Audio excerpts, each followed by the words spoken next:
guys, it's Sarah here. Basically this is a double acrylic pour. So I am doing an acrylic pour in the background on this wooden panel, and then once it's dry I'm going back over it again with a second acrylic pour. Acrylic swipe really.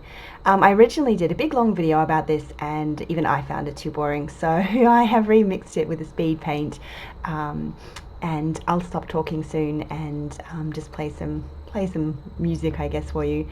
I'll start off basically just quickly telling you what I'm doing. So it's a wooden panel.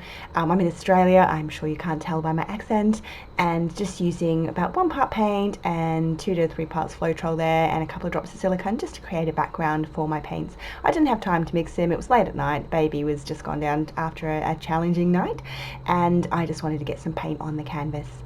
As I said, I mix my paints with sort of 1 part paint to 2 to 3 parts Floetrol with a tiny dash of water where needed, but I like my paints quite thick. They are very on the thicker end of paints that you would use for acrylic pouring, except that black there, which is Amsterdam black, and I run that quite smooth, or quite thin really, as it's quite good for swiping with.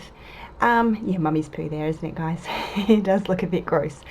So that's basically it. I use a damp paper towel to swipe with, and that's my preferred method, going really super slowly with that towel.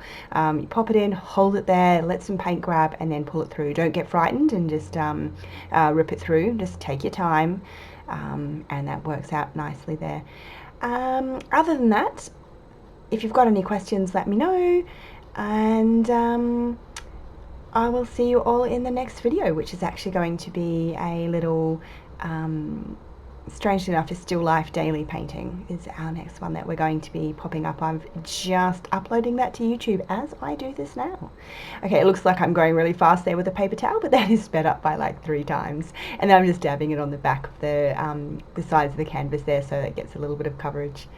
And you can see there straight away, like with the silicone in there, how the bubbles and things appear. If I had been keeping this piece just like that, I would have, I guess, taken a little bit more care with that bottom piece, because I really like the bottom half of that painting, like with the copper and everything like that. But as I'm painting over it, I didn't. And I'm hoping to do another one that looks very similar to this, and that's what it looks like dried. Anyway, I'll stop talking now and hand you over to the rest of the video.